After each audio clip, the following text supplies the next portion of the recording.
بسم اللہ الرحمن الرحیم. اظہر علی ہوں اور آپ دیکھ رہے ہیں ڈیلی میدان. ناظرین، سینیٹر روبینہ خالد، چیئرپرسن بے نظیر انکم سپورٹ پروگرام، آج میدان ڈیجیٹل کے پروگرام میں ہمارے مہمان ہیں. ہم سینیٹر صاحبہ سے بے نظیر انکم سپورٹ پروگرام کے جو ایک عمومی کردار ہیں اس حوالے سے، اور سیلاب زدگان کے حوالے سے جو آج کل جو صورتحال ملک میں بنی ہے اس حوالے سے بے نظیر انکم سپورٹ پروگرام کے جو کردار ہیں، جو امدادی جو سرگرمیوں میں جو وہ کام کر رہی ہے، اس حوالے سے ہم ان سے گفتگو کرتے ہیں. سینیٹر صاحبہ، thank you so much. Madam, یہ جو پروگرام ہے بے نظیر انکم سپورٹ پروگرام کا، اس کا ایک تو عمومی ایک کردار ہے غربت مکاؤ کے حوالے سے، بالخصوص خواتین کے حوالے سے. لیکن آج کل کے جو صورتحال ملک میں بنی ہے، ملک کے 3 صوبے سیلاب سے متاثر ہیں، خیبر پختونخوا، پنجاب اور اب سندھ تک سیلابی صورتحال ہیں. تو اس حوالے سے بے نظیر انکم سپورٹ پروگرام کی کیا ایکٹیویٹیز کر رہی ہے، کیا اقدامات آپ اٹھا رہی ہیں تاکہ جو سیلاب زدگان ہیں وہ اس بحرانی کیفیت میں مستفید ہوں؟ پہلے تو آپ کا بہت شکریہ آج مجھے یہاں پہ وقت دینے کا. اور جیسا کہ آپ کو معلوم ہے کہ بے نظیر انکم سپورٹ پروگرام اس وقت جو ہے تقریباً پورے پاکستان میں 1 کروڑ خاندانوں کی جو ہے وہ مالی امداد کر رہا ہے. موبائل رجسٹریشن وینز ہیں وہ موو کر دی ہیں اس علاقے میں، بنیر میں بھی، ہم نے سوات میں بھی اور شانگلہ میں بھی. اور ان شاء اللہ تعالیٰ ہماری کوشش ہے کہ ہم ابھی جو اپنی قسط کی ادائیگی شروع کریں گے، نئی قسط جو دیں گے، تو پہلے ان علاقوں سے شروع کریں. بے نظیر انکم سپورٹ پروگرام کا آغاز 2008 میں ہوا. یہ پروگرام اس تمام عرصے میں تنازعات کا بھی شکار رہی.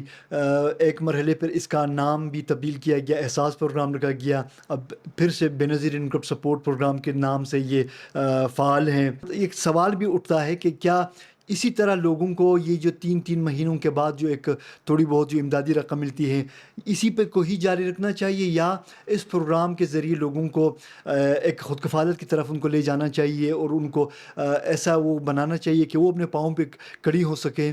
تو اس حوالے سے کیا آپ اقدامات اٹھا رہی ہیں، اور اس پروگرام کے اس حوالے سے کیا منصوبہ بندی ہے؟ دیکھیں، پہلی بات تو یہ ہے کہ یہ پروگرام جو ہے جو اس کے پیرالل پروگرام چلایا گیا، اس کی کوئی آئینی حیثیت نہیں تھی، اس کی کوئی قانونی حیثیت نہیں تھی، کیونکہ بے نظیر انکم سپورٹ پروگرام وجود میں آیا ہے ایکٹ آف پارلیمنٹ کے تحت. تو آپ اس کا نام بدل نہیں سکتے جب تک کہ یہ پارلیمنٹ کے تھرو جو ہے جو کچھ بھی کیا گیا. میں اس تفصیل میں جانا نہیں چاہتی. اسی سلسلے میں جیسے آپ نے کہا، بہت ساری غلط فہمیاں پیدا کی گئیں، چونکہ بیسیکلی لوگوں کو جو کچھ تکلیف ہے وہ بی بی شہید کے نام سے ہے.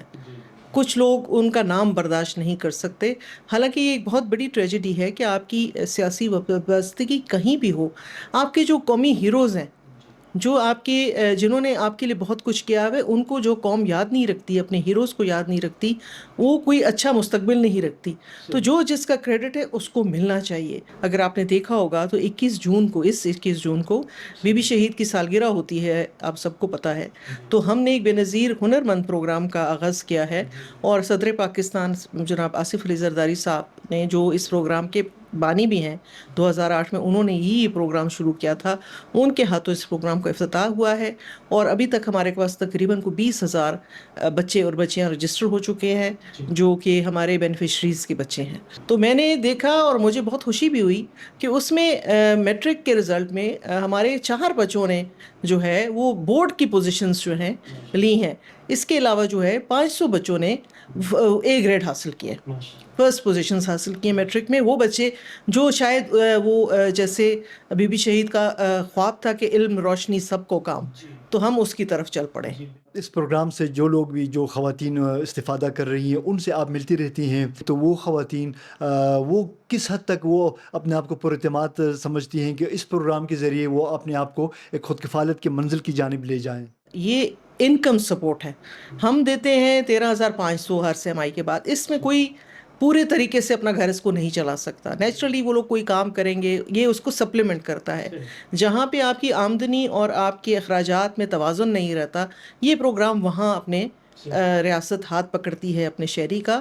اور میں نہیں سمجھتی کہ جو آپ نے دیکھا ہے اس کا ایک لمبا پروسیجر ہے پیسے لینے کا, تو بیکاری اگر ہوں تو آپ کو سڑکوں میں نظر آ جاتے ہیں, وہ ہر چوک پہ کھڑے ہوتے ہیں.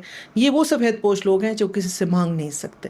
تو یہ پروگرام ایسے ہونا بہت ضروری ہے, یہ ریاست کی ذمہ داری ہے, اور ان شاء اللہ تعالیٰ اس میں بہتری ہم لا رہے ہیں. سینیٹر صاحبہ, اس پروگرام کے حوالے سے جو ایک خاص بات ہے کہ زیادہ تر جو اس سے استفادہ کرنے والی ہیں وہ خواتین ہی ہیں. ہنرمند پروگرام کے ذریعے وہ باہنر ہو رہی ہے, تو ان کو پھر ملازمتوں کے ضمن میں ان کو کوئی مشکلات نہ ہو, اور ان کو ملک اور بیرون ملک ملازمتوں کی یکساں مواقع ان کو حاصل ہوں. دیکھیے, پہلے تو جو اس پروگرام, یہ ہے ہی پروگرام خواتین کا. اس پروگرام کی خوبصورتی یہ ہے کہ ایک گھرانے کا سربراہ جو ہے نا وہ خاتون کو مانتا ہے, اور اسی کے نام پہ جو ہے نا وہ فنڈ جاری کیا جاتا ہے.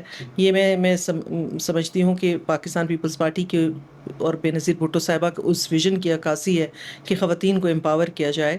اس کی وجہ سے آپ کو پتہ ہے کہ کیونکہ ہم نے یہ بھی شرط رکھی کہ شناختی کارڈ ہونا ضروری ہے رجسٹریشن کے لیے, تو کروڑوں لوگ عورتوں کی رجسٹریشن ہوئی ان بے نام. اور میں تو سمجھتی ہوں ان عورتوں کی جو کہ کبھی ان کا کسی نے شناختی کارڈ بنانا تو بہت دور کی بات ہے, ان کو تو کسی نے نام نہیں کہیں لکھنا تھا, وہ اب پورے گھرانے کی سربراہ ہیں, اور نہ اس کے ساتھ وہ ایک مالی طور پہ بھی مستحکم ہے کیونکہ ان کے نام پہ پیسے آتے ہیں.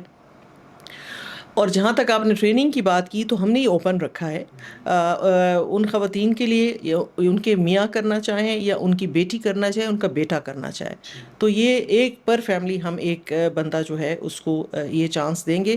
لیکن آپ کے لیے میں ایک بڑی خوشخبری ہے, ایک انسٹیٹیوٹ ہے اسلام آباد میں ٹریننگ, تو میں نے وہاں وزٹ کیا, تو میں نے دیکھا لڑکیاں جو تھیں نا وہ ویلڈنگ کی ٹریننگ کر رہی تھی, اور انہوں نے مجھے بتایا کہ جو پچھلا بیچ تھا وہ 13-14 لڑکیاں ساؤتھ کوریا جا چکی ہیں ایز ویلڈرز. بے نظیر انکم سپورٹ پروگرام نے جو ڈیجیٹل والیٹ اس کا ایک سلسلہ شروع کیا ہے, ڈیجیٹلائزیشن کے بعد کتنی اس میں وہ آسانی ہوگی جو خواتین جو اس منصوبے سے جو مستفید ہو رہی ہیں, اس اسکیم سے مستفید ہو رہی ہیں, ان کے لیے کتنی آسانی پیدا ہوگی؟ ہم نے یہ ڈیجیٹل والیٹس کا بھی سلسلہ شروع کر دیا ہے, لیکن چونکہ یہ 1 کروڑ بینیفیشریز ہیں تو اس پہ ٹائم لگے گا. اور دوسرا یہ ہے کہ وہ زیادہ تر ناخواندہ خواتین ہیں, تو ان کو پھر ڈیجیٹل لٹریسی کی طرف بھی لے کر جانا ہے, فائنینشیل لٹریسی کی طرف لے کر جانا ہے, تو یہ انشاءاللہ ہوگا, لیکن تھوڑا ٹائم اس میں لگے گا. بے نظیر انکم سپورٹ پروگرام میں مختلف سطحوں پر کچھ بے قاعدگیوں کی بھی باتیں ہو رہی ہیں,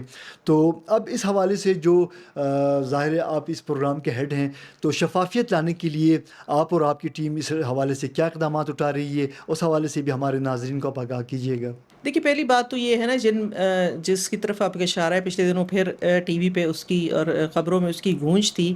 یہ خبر ہے جی 2019 کی, 2018-19 کے آڈٹ پیراز ہیں, اور وہ بھی جان بوجھ کے ایسے ابہام پیدا کیے گئے کہ چونکہ اس نام سے چڑھتی, جیسے میں نے آپ سے کہا نا کہ اس نام کو, اس کی کریڈیبلٹی کو خراب کرنے کی کوشش تھی, اس میں تقریباً 8 لاکھ لوگوں کو جو ہے فلٹر لگا کے نکالا گیا, اور اس میں یہ کہا گیا کہ اگر کسی نے ارجنٹ شناختی کارڈ بنایا تو وہ بھی نااہل ہو گئے, اور حالانکہ وہ شناختی کارڈ ہماری ضرورت تھی, اور لوگ اس کے لیے بنا رہے تھے اپنے ارجنٹ شناختی کارڈ تھوڑے پیسے زیادہ دے کر, کیونکہ مجبوری جب ہوتی ہے تو انسان ہر کام کرنے کو تیار ہو جاتا ہے. پھر کسی نے حج عمرہ کیا ہوا ہے یا زیارات پہ گیا ہوا ہے, یہ بھی آپ کو معلوم ہے کہ بہت سارے لوگ حج بدل کراتے ہیں یا اپنے ماں باپ کے اصال ثواب کے لیے لوگ, تو پاسپورٹ کا ہونا جو ہے وہ بھی ایک نااہلی کا وہ ٹھہرا.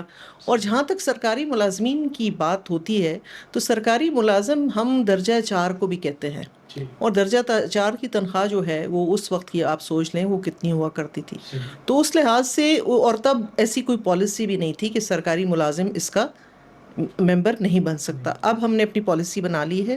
اب ہمارے جو ہیں, چونکہ ہم نادرا کے ساتھ ویریفائی کرتے ہیں, ایف پی آر کے ساتھ ہمارے انٹر لنکڈ جو ہیں سسٹمز ہیں, تو جو ہی ہمارے پاس شناختی کارڈ نمبر آ جاتا ہے, ہم اس کو جب اپنے سسٹم میں ڈالتے ہیں تو ہمیں پتہ چل جاتا ہے کہ وہ سرکاری ملازم ہے یا نہیں ہے, اس کا کوئی بینک اکاؤنٹ ہے یا نہیں ہے, یا اس کے پاس کوئی گاڑی اس کے نام پہ رجسٹرڈ ہے یا نہیں ہے. تو اب کافی حد تک چیزیں جو ہیں وہ شفافیت کی طرف آ چکی ہیں, لیکن جو پیچھے بھی ہوا ہے وہ اتنا نہیں تھا جتنا واویلا کیا گیا. اور یہ 2019 کی خبر جب بھی آڈٹ پیرا آتا ہے تو اس کو نیا بنا کے پیش کر دیا جاتا ہے. ہمارے میدان ڈیجیٹل کے پلیٹ فارم کے ذریعے جو لوگ بے نظیر انکم سپورٹ پروگرام سے مستفید ہو رہے ہیں یا ہو رہی ہیں، اور بالخصوص اور بالعموم جو پبلک جو پاکستانی قوم ہے، ان کے لیے آپ کیا پیغام دینا چاہتے ہیں؟ اس حوالے سے ہمارا یہ پلیٹ فارم حاضر ہے. دیکھیے، سب سے پہلی یہ بات ہے کہ میں نے آ کر ایک گروپ بنایا جس کو ہم فرینڈز آف بیسپ کہتے ہیں. اس میں کافی سارے انڈسٹریلسٹ ہیں، اس میں کافی سارے ڈفرینٹ سروسز کے لوگ ہیں، اس میں یہ ہمارے جو چیمبر آف کامرس ہیں اس کے لوگ ہیں، تاکہ ان کی امپلائبلٹی کی طرف ہم ان کو لے جا سکیں.